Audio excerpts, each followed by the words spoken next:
We have all done it. You're in a hurry and you run up to an elevator and press the button. The light comes on. That means the signal is already sent. The elevator is already on its way. But what do most people do next?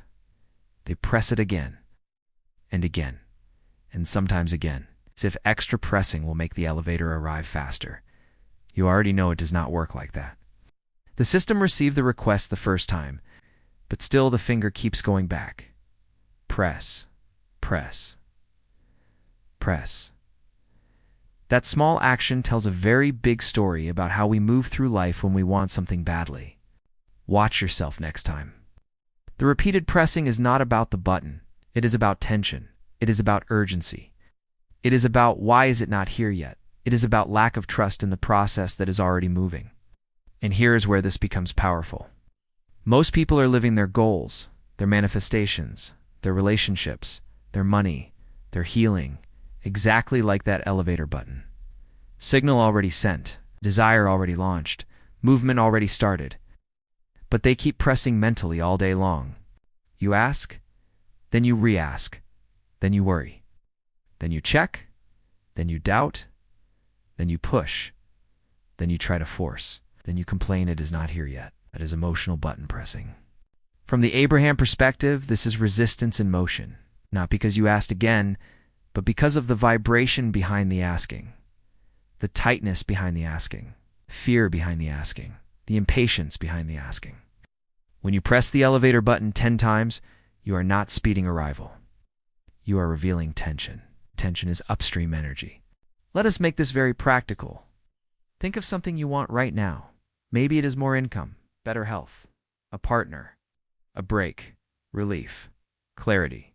You already asked for it. The request is already active vibrationally. But how many times per day do you mentally press the button again by saying, where is it? Why is it not here? What if it never comes? Maybe I am doing it wrong. Maybe I missed it. Maybe others get it, but not me. That is not new asking. It is repeated pressing with anxiety attached. Notice something important. When you stand at the elevator and relax, the wait feels shorter. When you stand tense, watching the numbers, sighing, shifting your weight, checking your phone every 3 seconds, the wait feels longer. Time perception stretches when resistance is active. That is not mystical. That is psychological and vibrational truth combined. Alignment feels like pressing once and leaning back against the wall. Misalignment feels like leaning forward and stabbing the button. Now, let us connect this to how momentum works. When you send a clean request, meaning you want something and you are open to it, energy begins organizing. Abraham calls this cooperative components lining up. Think of it like the elevator system routing cars through the building. It calculates, it assigns, it moves. You do not see all of that machinery, but it is happening. When you keep pressing, you are not helping the routing system. You are only increasing your own stress chemistry. Stress chemistry is resistance in the body. Resistance in the body slows allowing. So what is allowing in simple language? Allowing is emotional leaning back.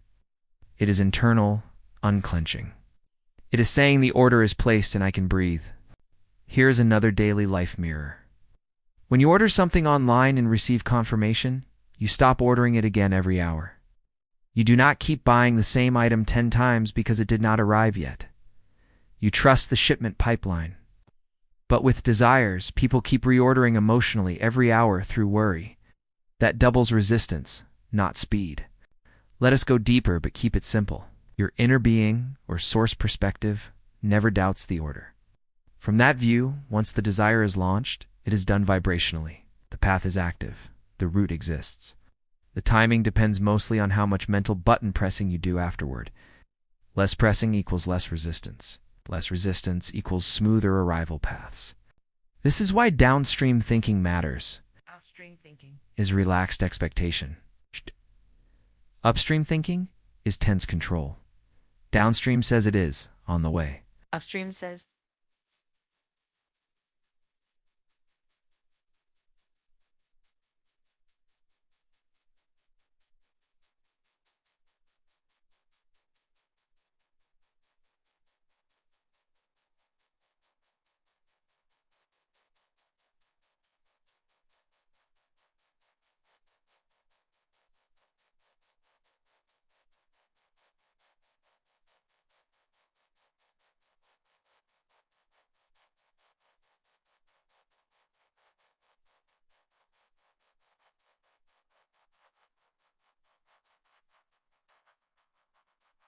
Upstream says, I must make it come now. You can feel the difference in your body when you say those sentences slowly. Now, let us give you a practical tool you can use today. When you notice yourself mentally pressing the button again, do not fight yourself. Just name it gently. Say to yourself, I am pressing the button again. That awareness alone reduces resistance. Awareness is like unclenching a fist you did not realize was tight. Second step, shift to a neutral distraction, not forced positivity. Look around. Name 5 objects you see. Feel your feet. Take 3 slower breaths. Neutral resets are more effective than fake affirmations when you are tense. Remember, Abraham teaches that when you are off the high-flying disc, forcing happy talk often backfires because you do not mean it yet. Third step, replace urgency with curiosity. Instead of where is it, say I wonder how this will show up. Curiosity is downstream. Urgency is upstream. Notice how children wait differently when they expect a surprise. They are not tense in the same way adults are. There is anticipation instead of pressure. Anticipation is aligned energy. Let us return to the elevator. Imagine 2 people waiting. One is calm, leaning back, checking nothing, fighting, pressing, sighing, pressing repeatedly. Same elevator, same arrival time, completely different emotional journey. Manifestation works like that. The arrival path is affected by resistance level, but the emotional experience of the wait is always controlled by alignment level. Another important point, pressing the button again often comes from fear of not being seen by the system. Many people secretly believe life did not hear them the first time, so they repeat requests with tension. But vibration is not volume-based, it is clarity-based. One clean signal beats 1,000 fearful repeats. This is why quiet alignment beats loud forcing.